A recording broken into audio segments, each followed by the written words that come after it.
Hello. See friends, today we are going to consider a permanent tissue while considering a plant tissue. As before we have considered a meristematic tissue and now we have to consider permanent tissue. So we have considered the discrimination between meristematic tissue and permanent tissue. The meristematic tissue is the one who has ability to divide and the permanent tissue is the one which has lost its ability to divide. And meristematic tissue will not have any definite function. It has to only have their physiological activity, that is having cell division. But here, cells in the permanent tissue will attain a different function, and so we consider them as a permanent. So now we have to consider basically what exactly permanent tissue is. The permanent tissue is a group of cell which has definite shape, definite size, and which will attain a definite function. Such a cell will perform a definite function, but they have lost their ability to divide. And so we call them as a permanent. Means they will attain the permanent nature in the plant body, as a particular cell will get differentiated into either parenchyma, collenchyma or sclerenchyma. Then that particular cell will remain parenchyma, collenchyma and sclerenchyma. So we call them as a permanent tissue. So in case of permanent tissue is a group of cells which have a definite shape, definite size and definite function. So we call them permanent. So permanent tissue is further classified into two different types, that is simple permanent tissue and complex permanent tissue.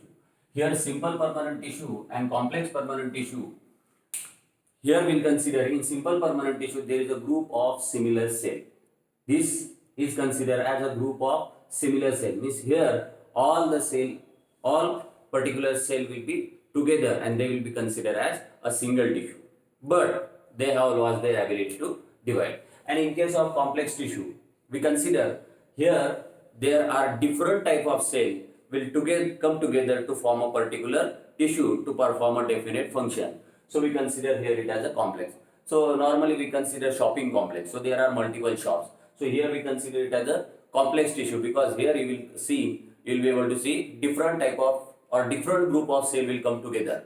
Different group of cell means in each group there will be similar cell, but such different groups will come together for performing a definite function. Such a tissue is considered as complex tissue. And here in simple permanent tissue, the group of similar cell will be there. Group of similar cell means here all cell will be homogeneous, and here the different cell will come together. It means this tissue can be considered as heterogeneous tissue. So a simple, first of all we will consider simple permanent tissue. Simple permanent tissue is further classified into parenchyma, collenchyma and sclerenchyma. These three types of tissue will be comprised in a simple permanent tissue. So here parenchyma, collenchyma and sclerenchyma. So first of all we have to consider a parenchymatous tissue. So first point we will consider about all three, parenchyma, collenchyma and sclerenchyma. So parenchyma are living. Then your collenchyma is also living and sclerenchyma is considered as a dead tissue. Parenchyma and collenchyma both are living tissue and sclerenchyma is considered as a dead tissue. See, parenchyma, collenchyma and sclerenchyma all three are of simple type, and here first of all we will consider parenchymatous tissue. So cells of parenchymatous tissue are considered as a living cell. Means this parenchymatous tissue is considered to be a living tissue. Here in parenchymatous tissue, cells are oval, then you can consider polygonal and spherical. Cells are oval, polygonal and spherical. Cells are arranged. So sometimes they could be compactly arranged, as like we can consider in the mesophyll tissue or leaf mesophyll cell. So palisade and spongy parenchymatous cells are there. So oval, spherical and polygonal. So these cells will have intercellular spaces. So there is a intercellular spaces between the cell. As cells are oval, polygonal and spherical, so definitely likewise if there are oval cells, so here you will be able to observe intercellular spaces in between these three cells. So likewise intercellular spaces are present. So these intercellular spaces are because of their shape, as they are oval, spherical and polygonal. In parenchyma, in parenchymatous tissue there is a presence of small vacuole.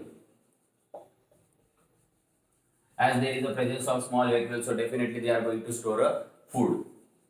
So they are considered to be for storage of food. So there is a presence of small vacuole. Parenchymatous cells are made up of cellulose and pectin. So there is the presence of cellulose and pectin. These the cell walls are made up of cellulose and pectin. So here parenchymatous cell are considered as a fundamental cell. It is considered to be fundamental tissue.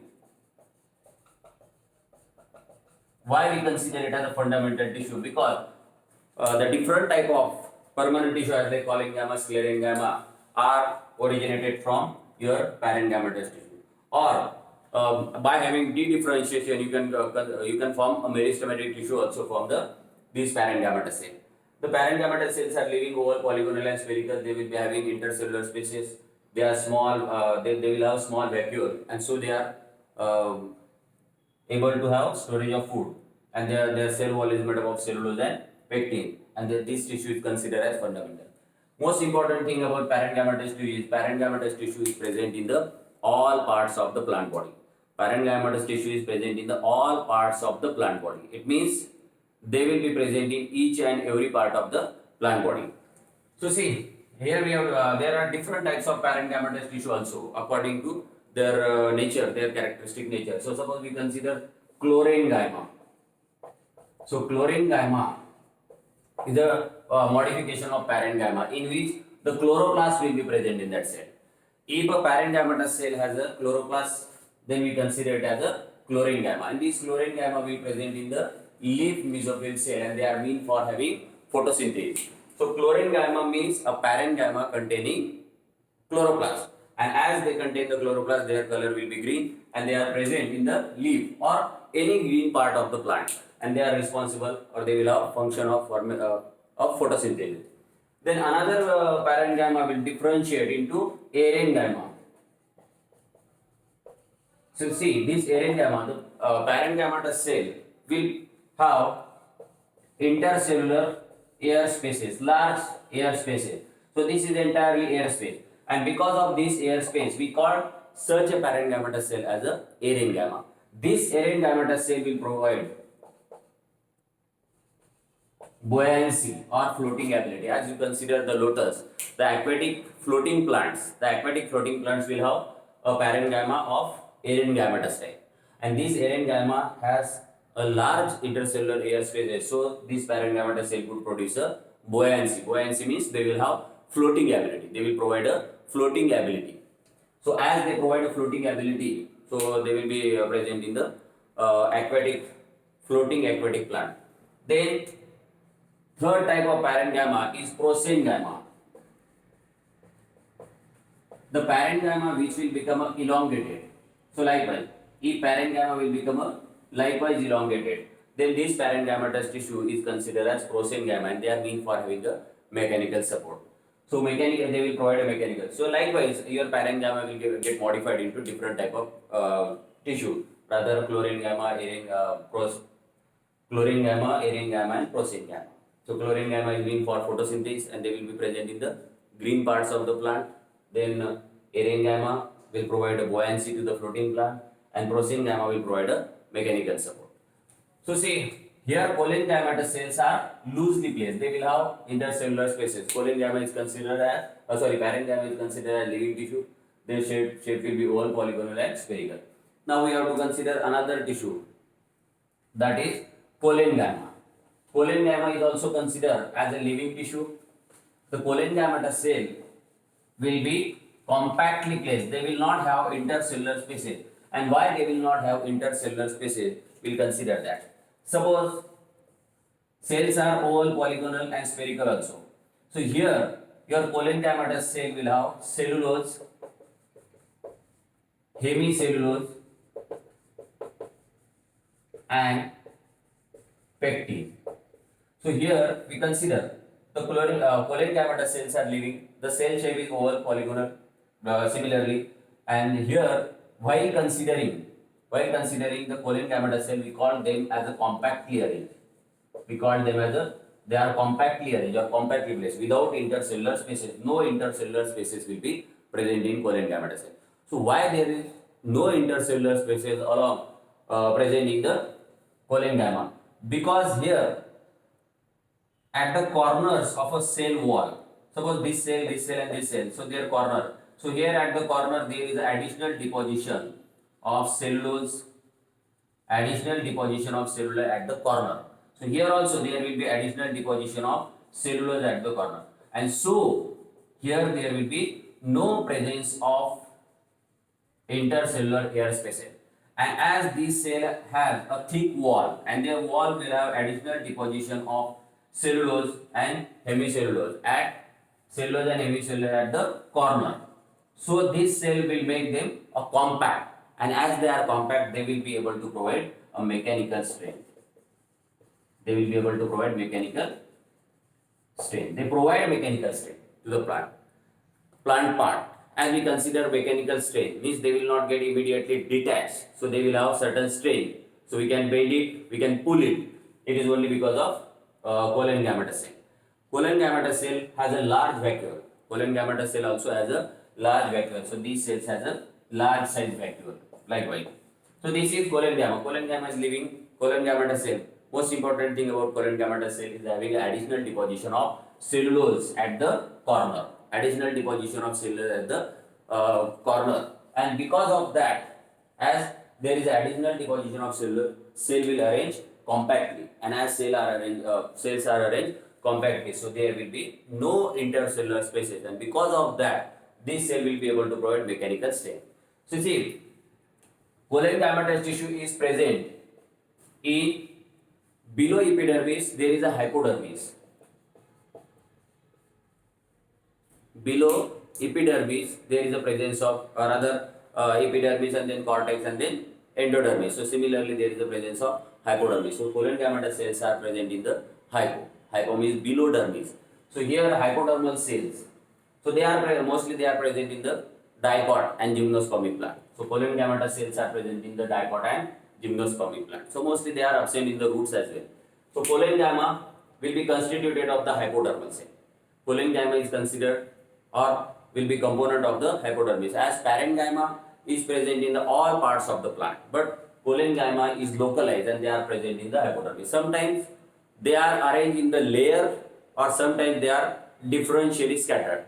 So colon gametous tissue will be arranged in the layer, or sometimes they could be scattered somewhere. Likewise, so they will provide a mechanical cell.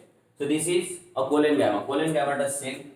The most important thing, a point we remember about colon gamma is having additional deposition of cellulose and hemicellulose at the corner. So this question could be raised, and most of the time this has been asked in assertion and result. Why colon gametous cell will be able to provide mechanical strength? Because colon gametous cells are having compactly placed, and why they are compactly placed? Because at the site of intercellular spaces there is additional deposition of cellulose and hemicellulose.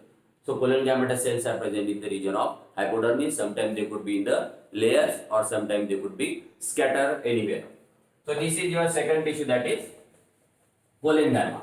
Now we have to consider the last one about simple parenchymatous tissue, that is sclerenchyma. So sclerenchyma is considered as a dead tissue. Sclerenchyma is considered as a dead tissue. Second thing about sclerenchyma, is cells are long and elongated. These cells are long and elongated. Sometimes this cell could be having oval, or they are called stony. Oval and stony. We consider there are two types. But initially cells are dead. Then cells are long and elongated. Cells are long and elongated. Their cell walls are uniformly thick. Cell walls are thick. And this cell wall has a deposition of lignin. These cell walls are lignified. Why we call it as a lignified? Because here the cell walls are made up of lignin. So here there will be presence of lignin in their cell wall. And see, lignin is considered to be impermeable for water. Lignin is impermeable for water, means no water could enter inside a cell, or no water could leave the cell. As cell will not be able to contain water, or cell will not be able to lose its water. Because of that, here cytoplasmic stemming is not present in between the cell. Cytoplasmic stemming is not present. See here in parenchyma and collenchyma, cells are interconnected by plasmodesmatal connection. And here there is a presence of, because of that these two cells are living. So there is a presence of cytoplasm, and this cytoplasm is constantly streamed by having plasmodesmatal connection.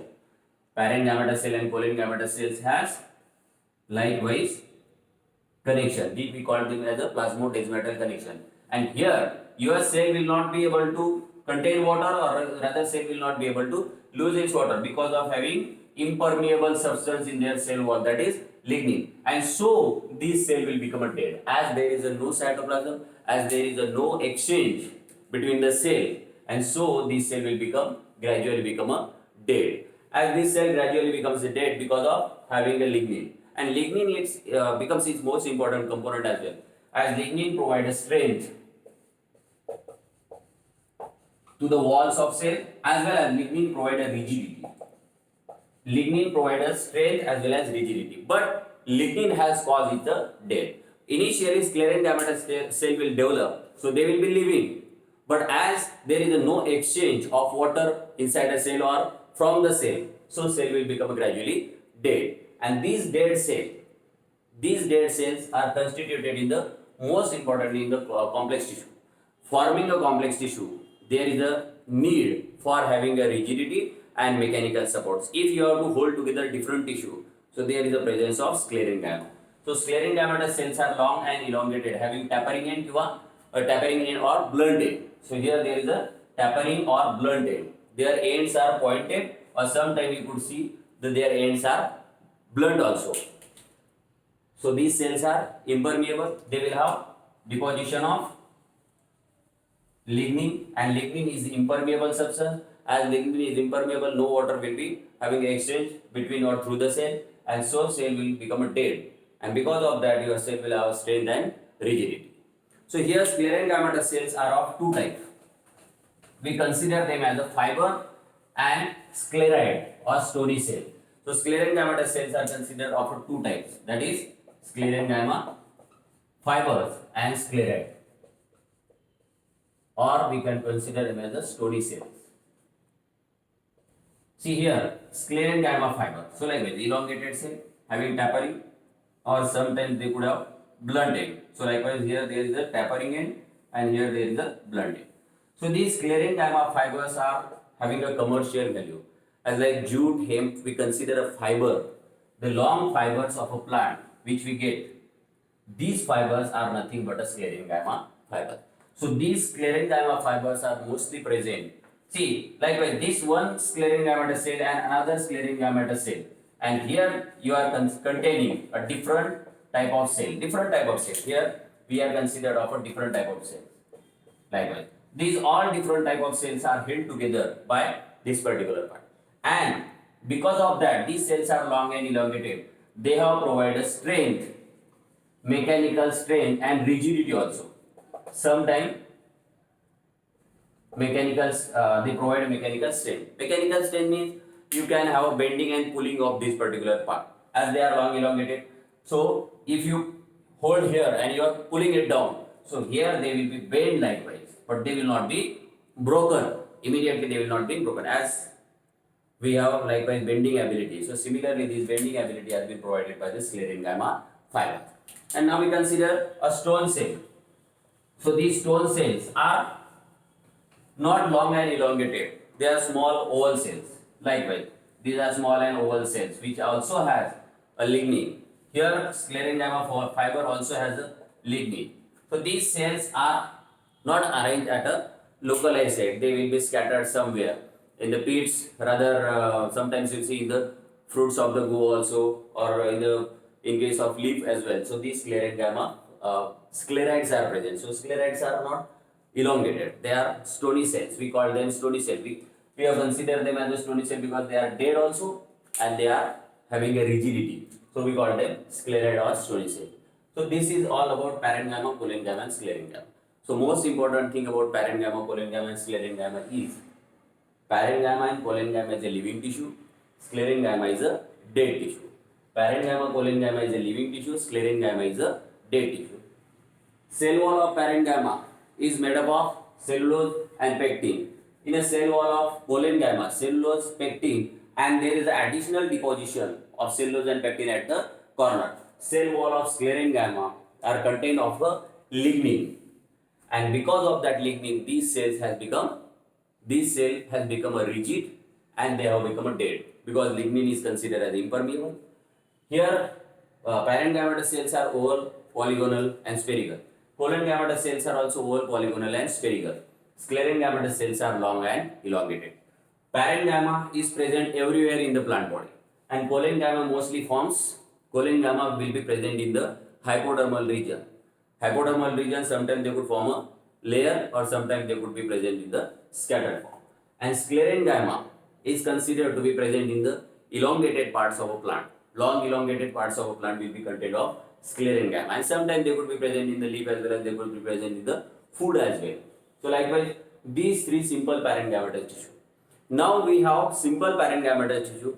Similarly, we were having your meristematic tissue also. So here these different complex tissue, parenchyma, cholangyma, and sclerenchyma. As we have considered, parenchyma will get differentiated into different type of tissue, rather chlorenchyma, arenchyma, and prosenchyma. So here your chlorenchyma, then arenchyma, and prosenchyma. These are the differentiation of parenchyma. Then cholangyma and sclerenchyma. So we have different simple tissue. First tissue is parenchyma, then cholangyma, then sclerenchyma. Here there is a group of similar cell. Here there is also group of similar cell. Here there is also group of similar cell. These three group of similar cell will come together. For formation of complex tissue. Means all three will be together. That is parenchyma, cholangyma, and sclerenchyma. Along with that, your secondary meristem will also present there. So they will be able to form a complex tissue. And in complex tissue, we have considered complex tissue is considered as heterogeneous tissue, and simple tissue is considered as homogeneous tissue. If you will consider parenchyma, there is a single type of cell. As there are presence of single type of cell, it means it is homogeneous. Here also you have considered all similar cell, it means it is homogeneous. And here also you have considered all cells are similar, it means it is homogeneous. Now you are putting all these homogeneous cells together to form a one tissue, and that tissue we call it as a complex tissue. These complex tissues are heterogeneous, and all they have been come together for performing a definite function. Why we have brought these all three together? For performing a particular or definite function, and so we call them as a complex tissue. So complex tissue is a group of different permanent tissue together to perform a definite function. So there we have to consider complex tissue on the basis of its function, that is xylem and phloem. There are two types of complex tissue, xylem and phloem. So xylem is considered for having transport of water or for conduction of water, and phloem is considered for having a transport of food. So complex tissue is of two types, that is xylem and phloem. So xylem is mean for conduction of water, and phloem is mean for transport of food.